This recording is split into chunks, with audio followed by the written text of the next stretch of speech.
Simone da Multiglia, né? E eu estou aqui com a doutora Eliane, ela é nutróloga e ela veio falar sobre um tema super importante que chega muito pra gente, né? Dúvidas e mais dúvidas e muitas dúvidas, né? Sobre a seletividade alimentar.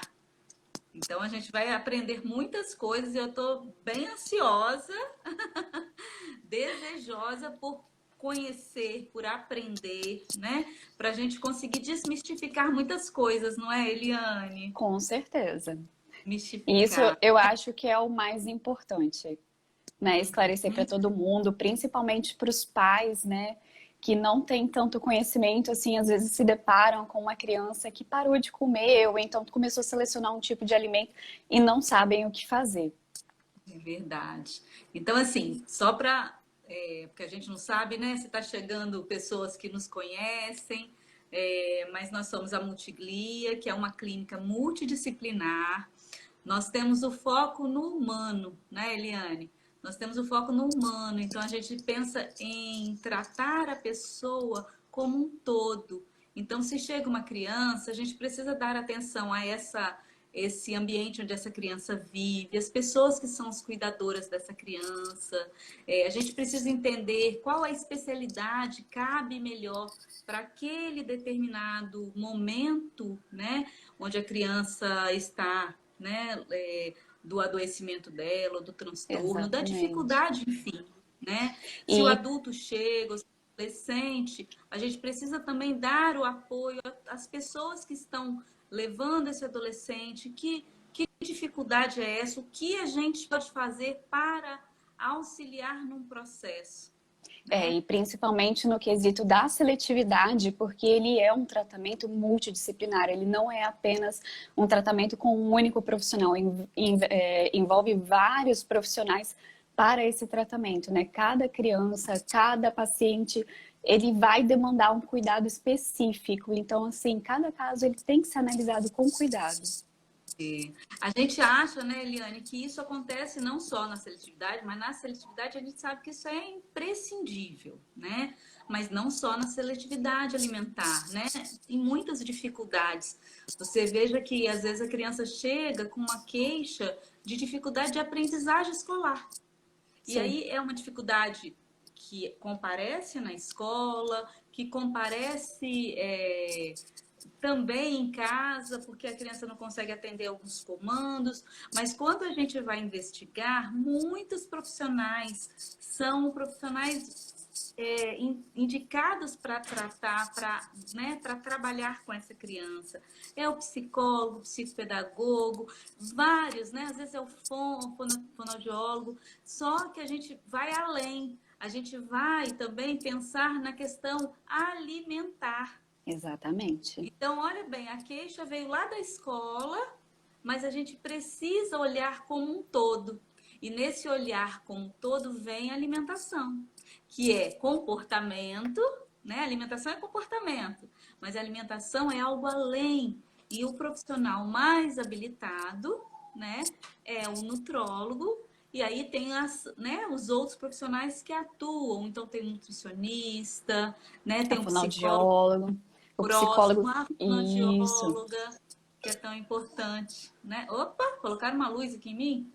Nossa, nem me avisaram, levei até um susto. Então, e aí eu queria que você se apresentasse um pouquinho, Eliane, falasse um pouquinho assim, né, do que você faz, do que você tem estudado, porque eu sei o tanto de estudo que você, né, se envolve, e é um dos seus desejos maiores é estudar, é querer, né, saber mais das atualidades para você conseguir fazer melhor ainda seu trabalho. Então, se Exatamente. pudesse. Eu gostaria de contar um pouquinho a minha história, porque eu acho que ela seria importante também para entender por que desse assunto, por que eu acabei me envolvendo com esse assunto. Bem, para quem já me segue, né, há algum tempo, sabe que eu tenho um perfil que divulga também questões do autismo. Eu tive o meu diagnóstico de autismo no ano passado. Inclusive, foi a Simone que me ajudou muito nisso.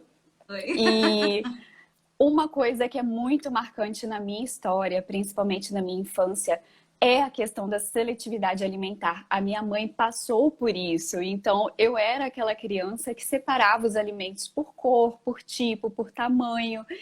E a coitada tinha que ficar botando cada alimento num pratinho separado. Então, assim, em algum canto também deve ter um pai sofrendo igual a minha mãe já sofreu. E Com eu tive certeza. esses problemas durante muito tempo. Com o passar dos anos, foi melhorando. Eu não cheguei a fazer terapia, porque eu tive meu diagnóstico depois de adulta. Porém, eu melhorei essa questão por mim mesma, querendo melhorar a condição nutricional. Me interessei muito por alimentação quando eu virei vegetariana. E escolhi a nutrologia exatamente por isso, porque eu me interessei muito por essa questão alimentar, distúrbios alimentares, transtornos alimentares. E depois eu descobri que isso tinha a ver com o hiperfoco, que era uma coisa incrível também. E aí, quando eu tive diagnóstico de autismo, uma coisa juntou com a outra. E agora a seletividade alimentar, transtornos alimentares do autismo, virou meu novo hiperfoco. Eu juntei duas coisas maravilhosas, que são a minha condição, né? Com uma paixão que eu já tenho de anos: medicina, autismo e comida. Para mim está sendo perfeito. E a gente aprende muito com a Eliane, viu, gente? A Eliane é uma pessoa que ela tem esse prazer, né, de fazer bem feito, né, de se fazer entendida, né? Então isso é muito a cara da Multiglia, por isso que a Eliane é Multiglia com a gente. E isso acontece muito, né, Eliane? Então, como sua Sim, mãe, né, sofreu, né? Muitas mães. Agora, um ponto que chega muito para gente que está nesse universo autista, né? É sempre assim. Se eu tenho seletividade alimentar, eu sou autista? O nem autismo vem sempre. só na seletividade alimentar, né? Assim, a seletividade alimentar é só para o autista? Por favor, Não. responda. Todos os dias eu respondo essa pergunta, mas responda com mais propriedade ainda, por favor. Ok, então vamos falar sobre isso. Existem outros transtornos que também cursam com seletividade alimentar. Por exemplo, o TOC, né? Transtorno obsessivo compulsivo, é um tipo de transtorno que pode cursar com uma seletividade alimentar, principalmente por tipo, por cor. O TDAH também, ele é um transtorno que também pode ter características de seletividade alimentar. E algumas vezes pacientes com ansiedade também podem desenvolver seletividade alimentar. Então, quando tem a queixa da seletividade, esse paciente ele tem que ser melhor avaliado para saber se é uma seletividade mesmo, se é outra questão. Por isso que é muito importante. Desconfiou, procure um profissional. Sempre a dica, né? A dica de ouro, né? Se o papai e a mamãe começaram, ou se a vovó falou, uma tia, se alguém comentou alguma coisa, gente, e há a dúvida, busque alguém que está Sim, estudando, né? Que está se aperfeiçoando. Então, todo mundo que me conhece sabe, eu prefiro pecar pelos excessos do que deixar passar alguma coisa, né? Então tem muito disso, tem muito da questão alimentar. Então, conta um pouco pra gente, Eliane, como é essa questão assim, o que é esse tal de seletividade alimentar? Por que isso acontece? ok, vamos lá. A Você seletividade já falou, alimentar. só um minutinho, você já falou que não, seletividade alimentar não é só autista. Ótimo, que Exatamente. bom, gente, não é. A investigação da seletividade alimentar, no caso, a gente vai ver vários fatores, né? Primeiro, tem que excluir uma causa orgânica, uma doença que possa estar acontecendo. Principalmente em crianças é muito difícil fazer esse diagnóstico se você não tiver um especialista. Você tem que verificar se a criança tem algum problema na boca, uma fenda palatina, se ela tem alguma doença do trato gastrointestinal, se ela tem uma esofagite, se ela tem uma gastrite, se ela tem um problema de refluxo. Porque a criança, quando ela é muito pequena, ela não vai te falar que ela está com dor da barriga. Ela simplesmente vai rejeitar o alimento. Então, tudo isso tem que ser bem avaliado. Tem que ver também se é uma seletividade ou se é uma característica da questão alimentar da idade da criança. Por exemplo, crianças de 1 ano e meio, mais ou menos 2 anos, elas costumam desenvolver neofobia alimentar. Então, assim, a partir dessa idade, elas vão ficar com medo de provar novos alimentos. Por isso é muito importante os pais oferecerem um alimento várias vezes. Não é para desistir. De 10 a 15 vezes, gente. É para persistir mesmo. A criança vai comer depois que ela conheceu o alimento. E também tem a questão que crianças de 2 a 5 anos, elas costumam desenvolver a preferência alimentar. Já começam escolhendo qual alimento elas mais gostam, qual elas menos gostam. Por exemplo, se a mãe adora brócolis, e o filho não gosta de brócolis, mas come outras coisas que vão suprir os nutrientes daquele alimento, não tem problema, é a preferência dela. A criança não é obrigada a gostar de brócolis, entendeu?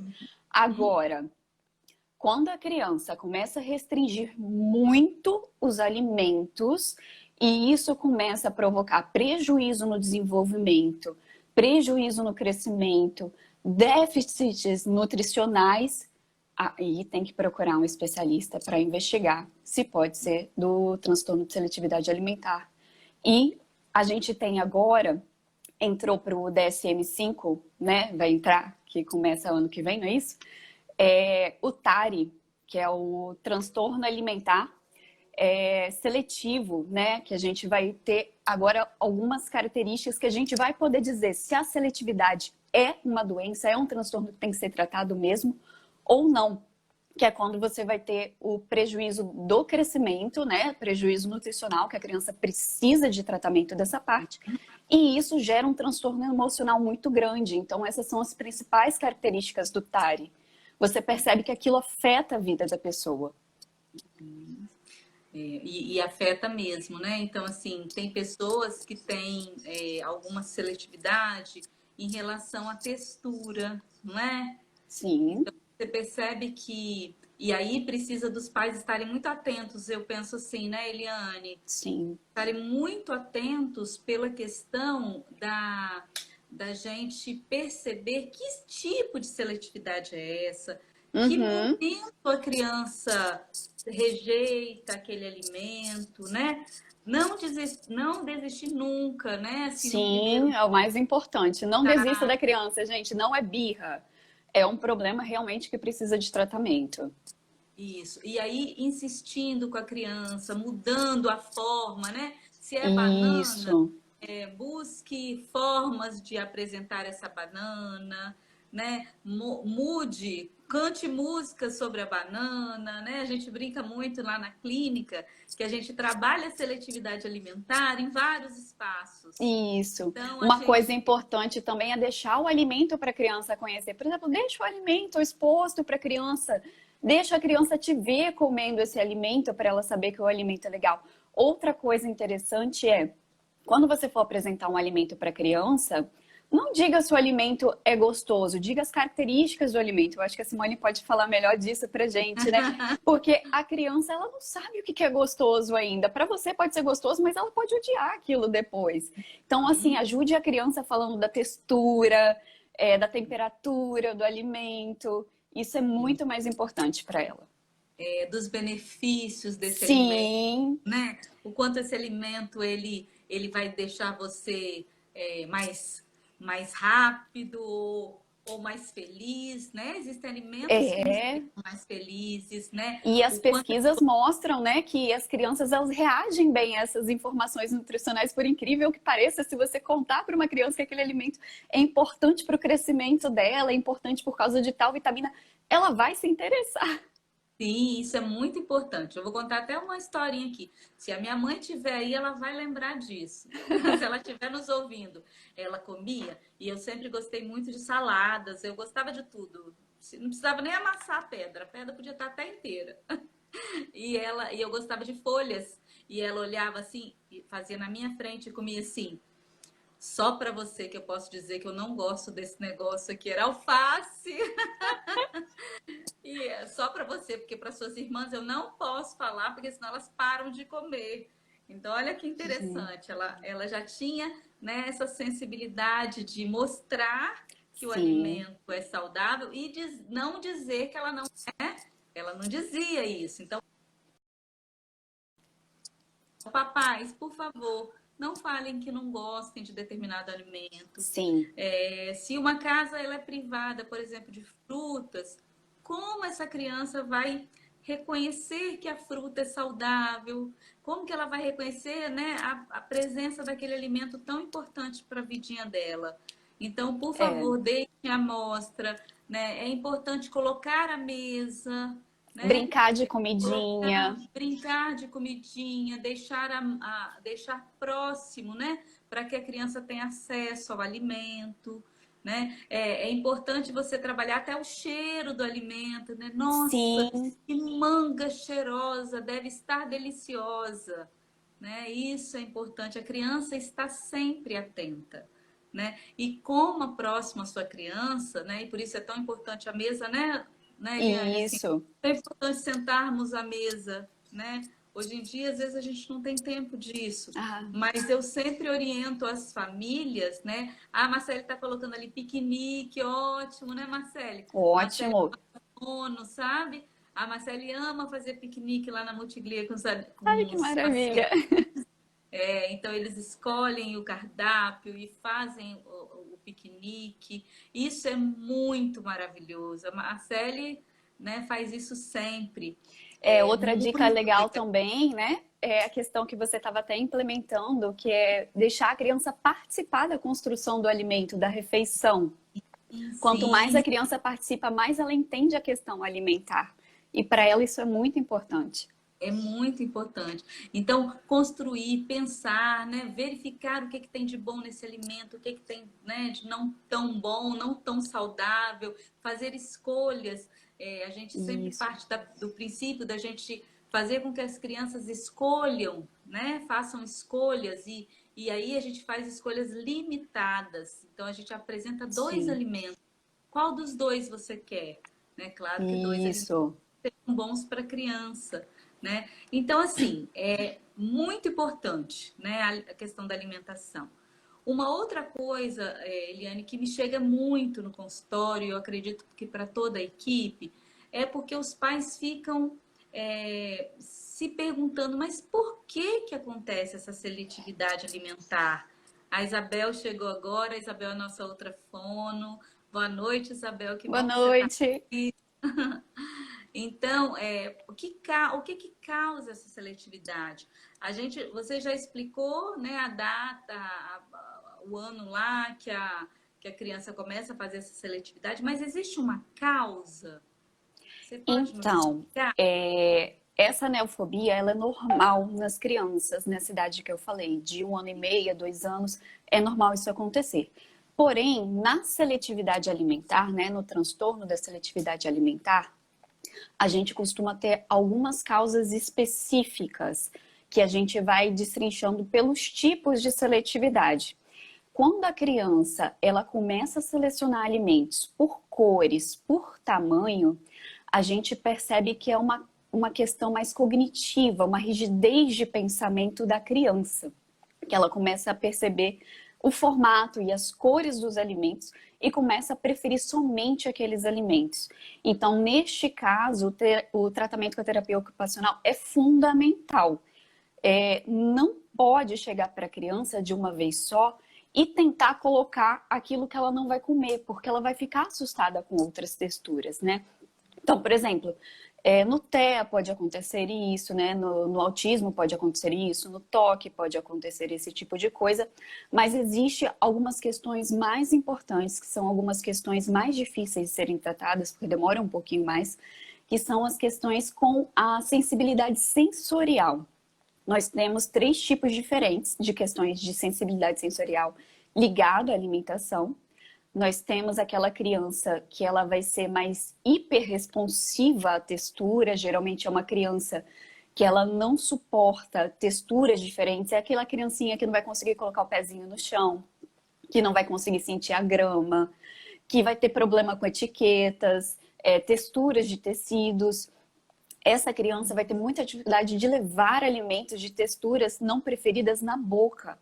Então, assim, o tratamento, ele precisa ser multidisciplinar, vai entrar com vários, com a equipe toda, com a fono para poder estimular a cavidade oral, para ela começar a aceitar novas texturas, vai entrar a Nutri para separar os alimentos nutricionais de acordo com as texturas daquela fase inicial, porque o que não pode? Misturar as texturas, por exemplo, esconder um alimentozinho naquela textura que a criança aceita. Não faça isso, você vai perder a confiança da criança e você vai quebrar o seu tratamento naquele momento. Nós temos também a criança hiporresponsiva, que é aquela criança que reage pouco aos estímulos, né? Que é pouco reativa à questão de sensibilidade sensorial. É uma criança que você costuma reparar que quando ela está se alimentando, ela não mastiga direito. Ela vai formar bolas de alimento na boca, ela vai salivar mais, ela vai ter uma musculatura, você percebe que é um pouquinho mais flácida porque não foi estimulada corretamente. E nós temos também as crianças que são buscadoras sensoriais. E essas crianças, elas gostam sempre de estímulos mais fortes, de coisas mais, por exemplo, alimentos mais picantes, mais ácidos. São crianças que têm costume de ficar mordendo objetos pela casa, você pode perceber isso. Então, nesses 3 casos, são casos em que a seletividade ela está envolvida com transtorno sensorial e eles precisam de tratamento adequado. Muito legal. Então, você falou que dentro dessa diferença, né, dessas 3 categorias, do hiporresponsivo, do hiperresponsivo e o buscador sensorial, você colocou que quando trabalha em relação, quando a seletividade é em relação às cores, aos tamanhos, tem mais uma rigidez de Mental. pensamento, e aí seria mais uma parte cognitiva. Olha que interessante. Isso. E então, nesse caso, a gente trabalha, né, a pessoa que faz a reabilitação cognitiva, né? Pode ser aí o psicopedagogo, pode ser o psicólogo que tem essa especialização, né?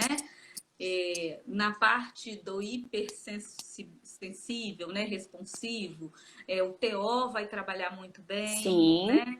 O fonoaudiólogo vai trabalhar muito bem, porque é a cavidade intraoral. Então, olha quanta gente, o nutricionista vai ajudar a selecionar ali as questões, né, das texturas. Os alimentos, isso, com as texturas apropriadas para aquele momento, com o tempo você vai evoluindo nas texturas também.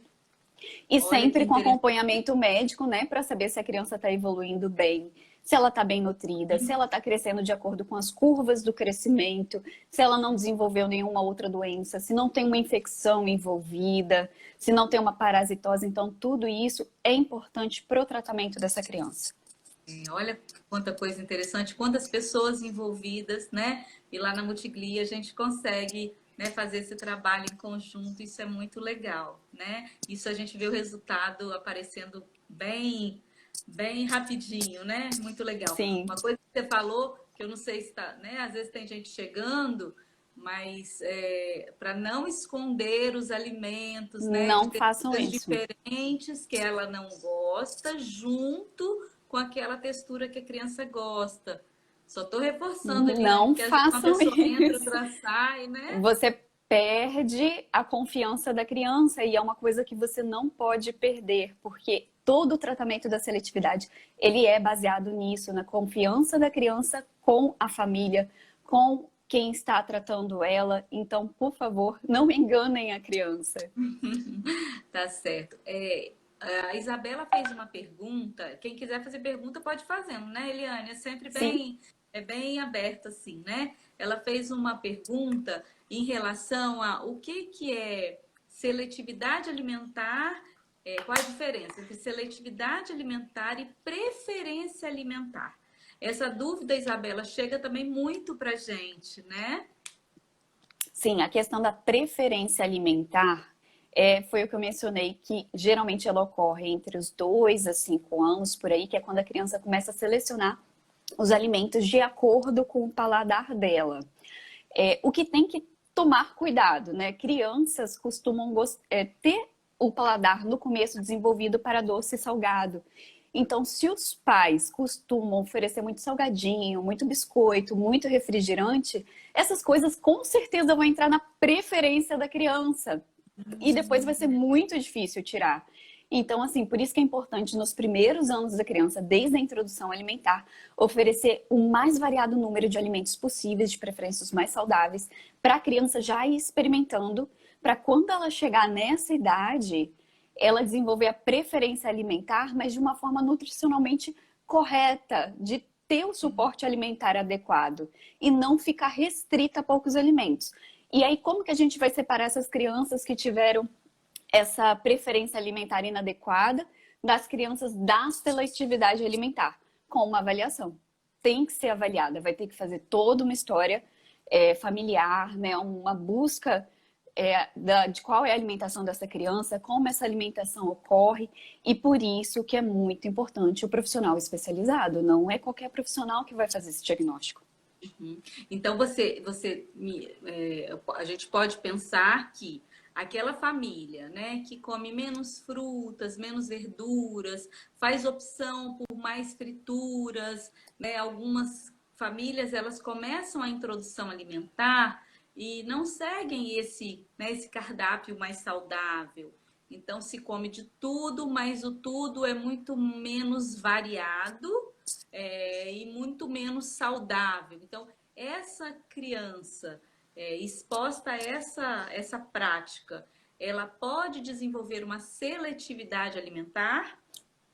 Pode, mas ela não estaria ligada, talvez, ao TEA, né? Ela não seria uma criança com diagnóstico de autismo. Aí ela poderia entrar em outros diagnósticos. Uma coisa importante da gente frisar é o seguinte: a preferência alimentar, ela começa desde o útero, né? Já tem pesquisas que mostram pra gente que o que a mãe come influencia no futuro gosto do bebê. Então, por exemplo, se as mães não estiverem cuidando da alimentação, isso pode gerar uma preferência alimentar do filho no futuro. As pesquisas, elas mostram que a criança pode ter a capacidade de sentir o gosto dos alimentos da mãe através do líquido amniótico. Então, imagina depois uma mãe que não tem uma variedade alimentar. Isso vai refletir na criança. Outra coisa também é a amamentação. A criança consegue sentir os gostos dos alimentos que a mãe está comendo através do leite materno. Então, se a criança é uma criança que entrou na fórmula muito cedo, ela não vai ter uma variedade alimentar. Ela só vai conhecer o gosto da fórmula. Então, por isso que é muito importante a questão da amamentação para a investigação da seletividade alimentar.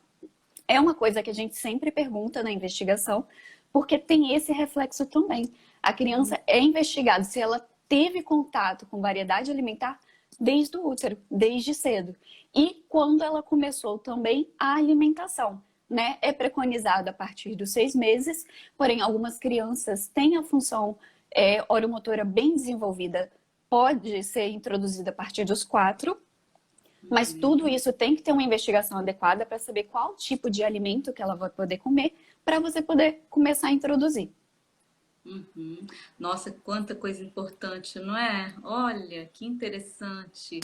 Que bacana fazer esse trabalho, né, com as gestantes, né, Eliane? Sim, Olha que importante. Então, as mamães que estão aí, né, gestantes, é, né, buscaram nutrólogo para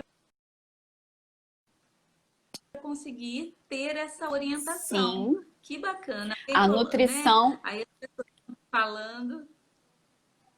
A nutrição das gestantes é uma função muito importante na questão da nutrologia, né? Porque a gente, além da suplementação adequada para garantir o bom crescimento da criança, a gente vai fazendo o acompanhamento também para saber se esse desenvolvimento está sendo feito da forma correta, vai preparando a gestante depois para o nascimento do bebê, para o aleitamento, depois para a introdução alimentar, tudo isso está envolvido.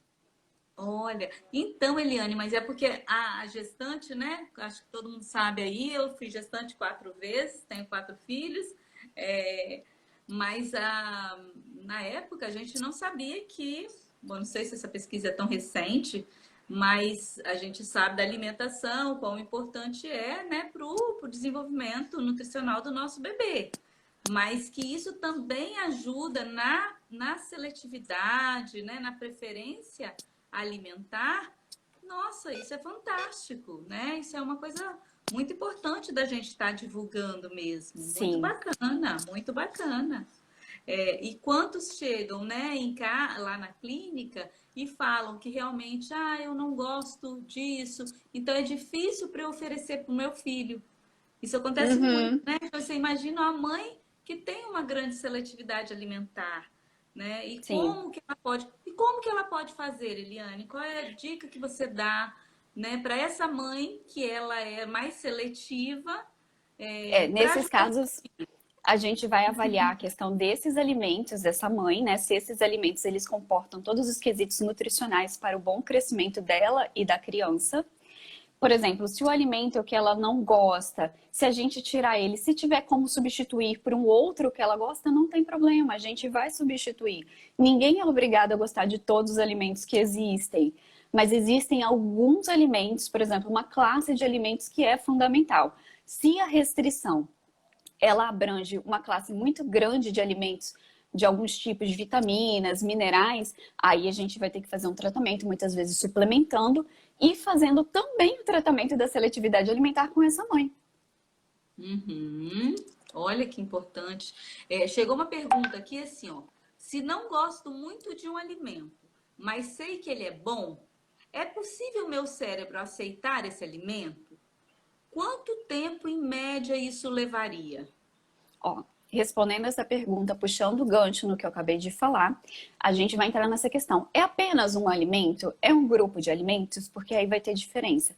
Se for apenas um alimento e ele puder ser substituído por outro de mesmo valor nutricional, não tem problema, é normal a gente não gostar de um determinado alimento. Ninguém é obrigado a gostar de tudo.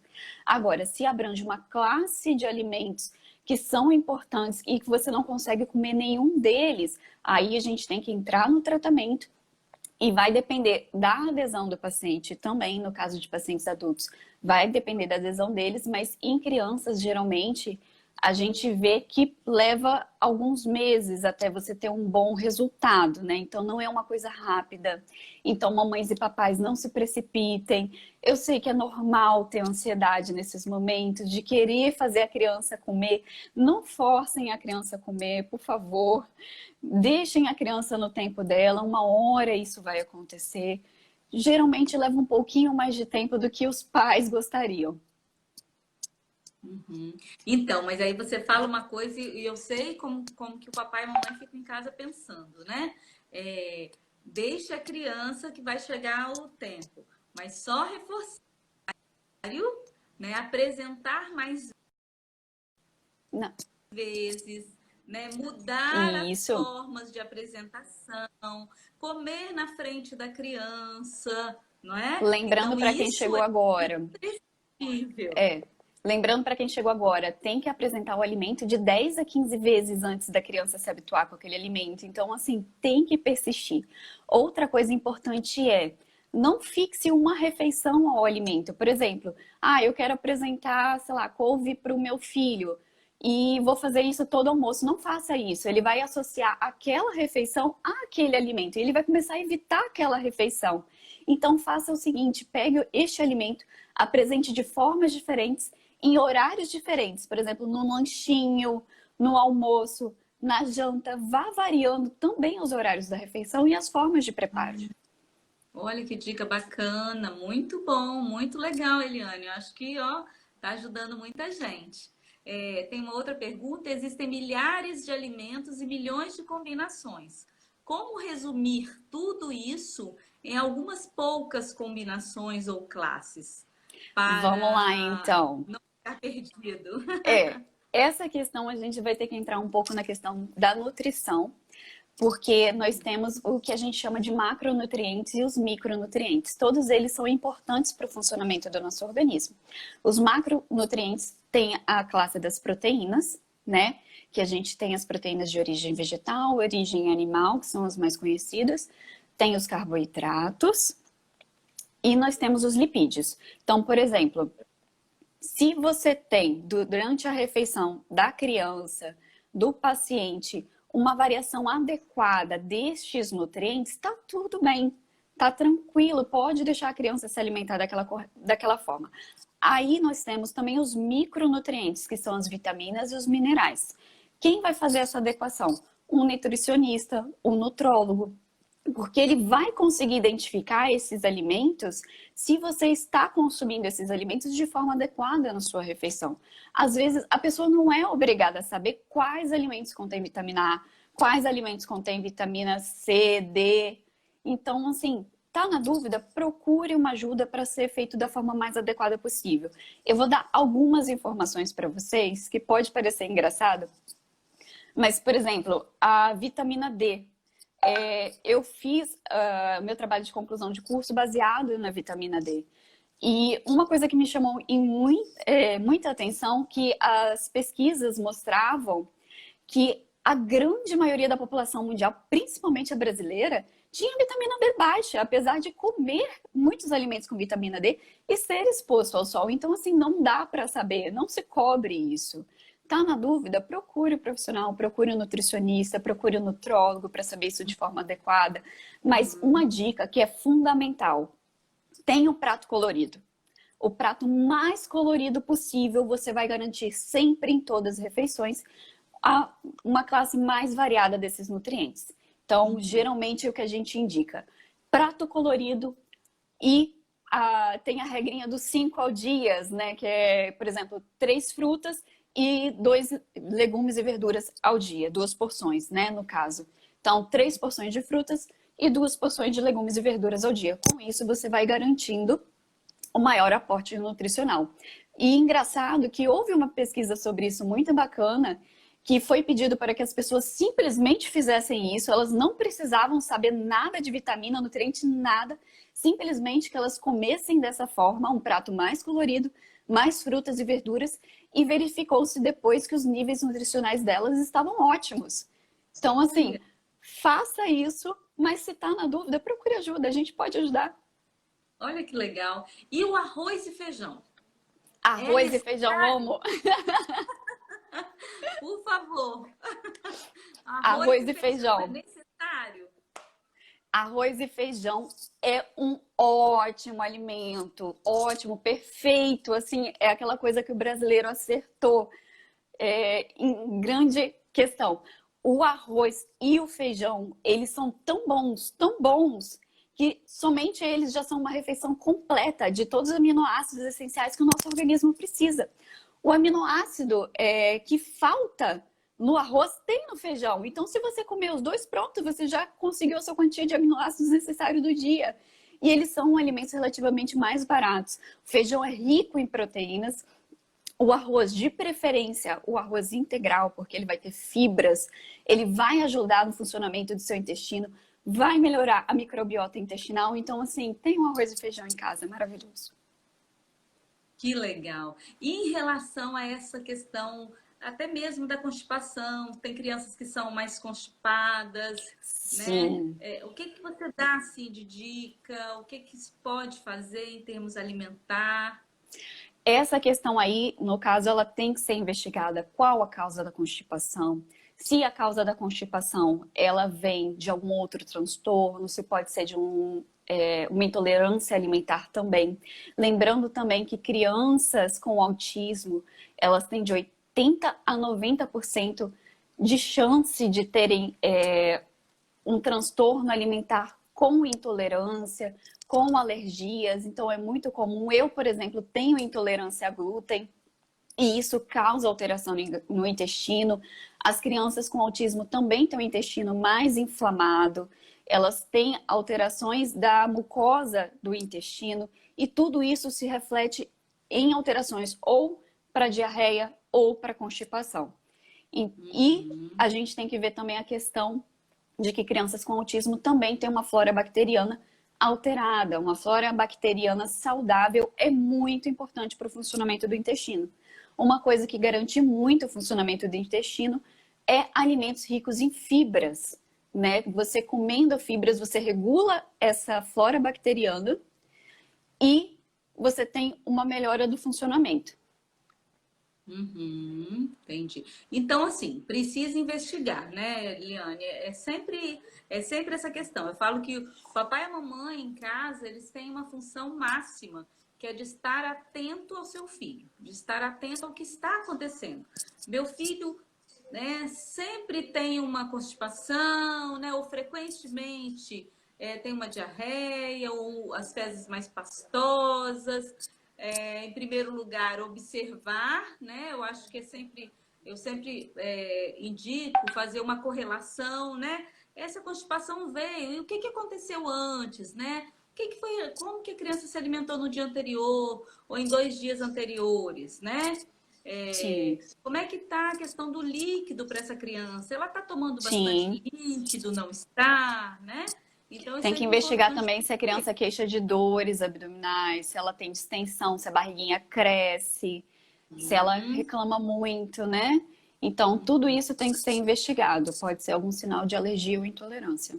E aí, o reclamar, né? É muito importante a gente lembrar disso. O reclamar não é falar estou com dor de barriga, né? Mas o reclamar é ficar mais manhoso às vezes, né? É colocar a mão bastante, né? Várias vezes na barriga, né? Algumas crianças gostam de deitar muito em uma mesma posição. Então, de novo, estar atento a como seu filho está se comportando, né? Tem perguntas aqui. Posso Pode pedir. substituir arroz e feijão por carne? Então, o feijão ele não é apenas proteína. Se você está querendo colocar o feijão apenas pela questão proteica, pode sim. Mas o feijão ele contém outras substâncias que também são importantes. Então a gente teria que analisar toda a sua alimentação para saber se ela está adequada nutricionalmente.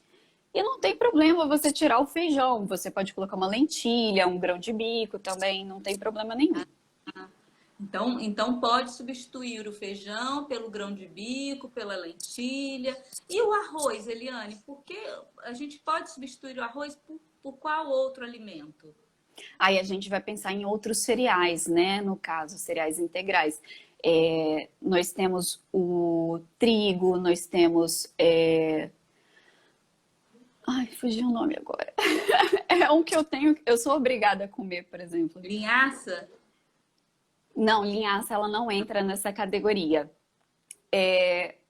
A questão do arroz é porque ele é mais barato mesmo. Existem outros cereais que eles são mais consumidos, principalmente na Europa, porque é mais fácil de chegar do que aqui. Mas aqui no Brasil, o arroz ele acaba se tornando mais fácil mesmo. Agora fugiu dos cereais, desculpa, gente. Eu só consegui lembrar Algumas do não tem trigo. problema. Não tem problema, daqui a pouco, se você lembrar, você fala. Aham. Algumas pessoas falam assim, eu substituo o arroz pela batata doce. Não, o arroz ele não é puramente carboidrato. Qual que é o problema? Muitas pessoas têm esse costume da dieta low carb, né? Virou moda. Ah, tira o arroz, tira isso, tira aquilo. O arroz a gente integra ele na questão dos carboidratos fibrosos. O que é isso? São os carboidratos de alto valor nutricional, que são alimentos que contêm mais fibras, além da questão dos carboidratos, né? A proporção de fibras é muito maior. Então, são alimentos que são fundamentais para o bom funcionamento do intestino. Então, quando você substitui esses carboidratos mais fibrosos por outros carboidratos com menos fibra, você vai atrapalhar o funcionamento do intestino e vai desregular a flora bacteriana também. Hum, olha, tá vendo, gente, quanta coisa? E a aveia? Como é que é o valor Ave... da aveia? Todas as pessoas falam, né, da riqueza que é a aveia.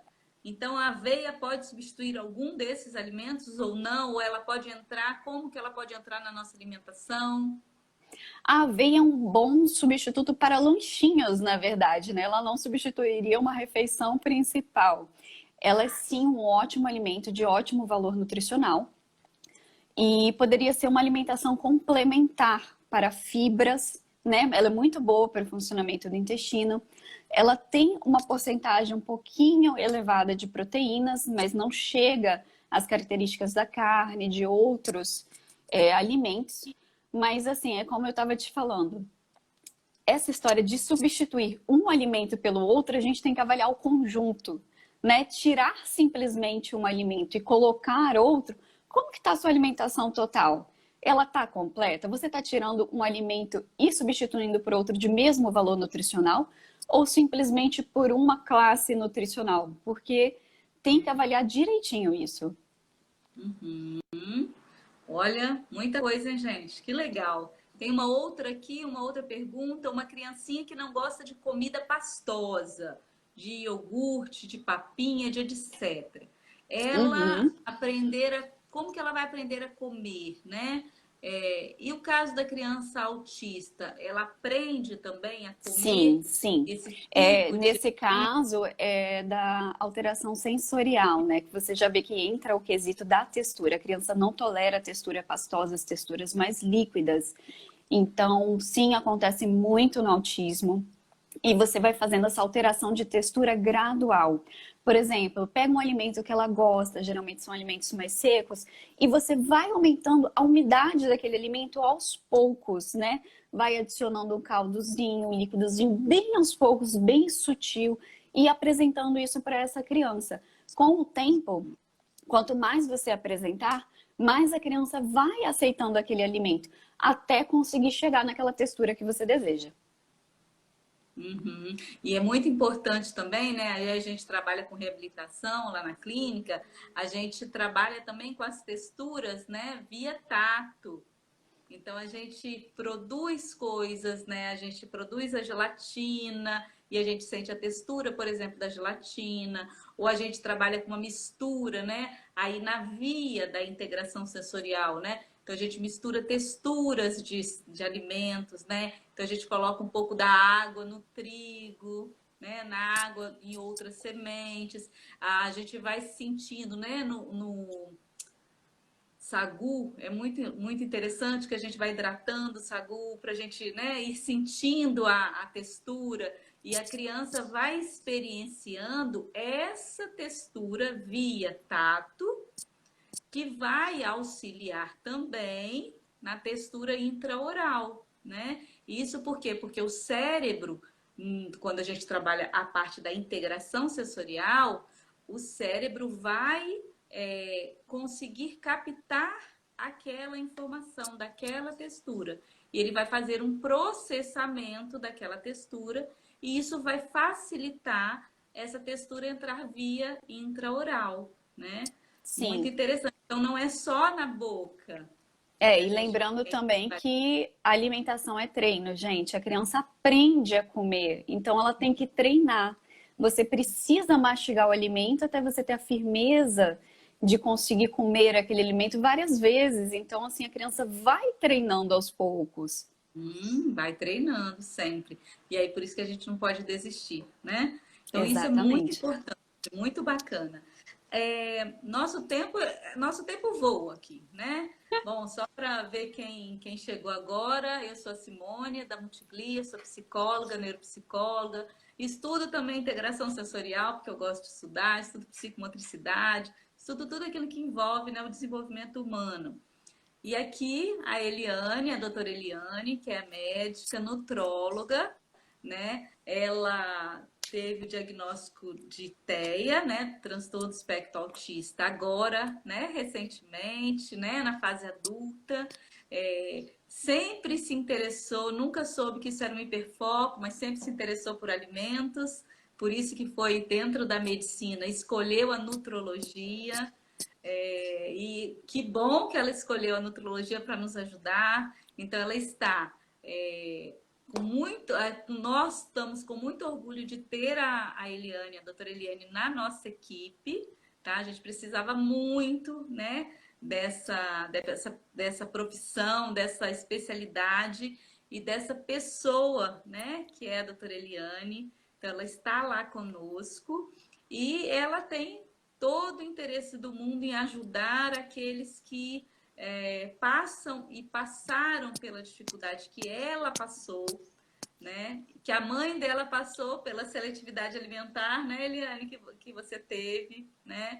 Então, ela está aqui para nos ajudar. E aí, para finalizar, eu queria muito, muito que você, assim, desse uma passadinha, né, para nos explicar sobre qual é a diferença do nutrólogo, do nutricionista, é, do fonoaudiólogo, do psicólogo, do terapeuta ocupacional, né? Assim, dentro dessa perspectiva da seletividade alimentar. qual é a função de cada um desses especialistas? Ótimo.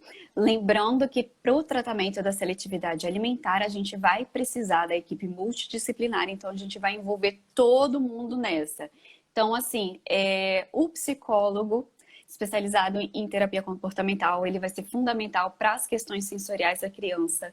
Ele vai trabalhar esses quesitos com a criança para ela ir se adaptando a diferentes texturas, aquela questão da rigidez mental também que a gente falou na seletividade por cor, por tamanho, é fundamental. O fono vai trabalhar a motricidade oral da criança.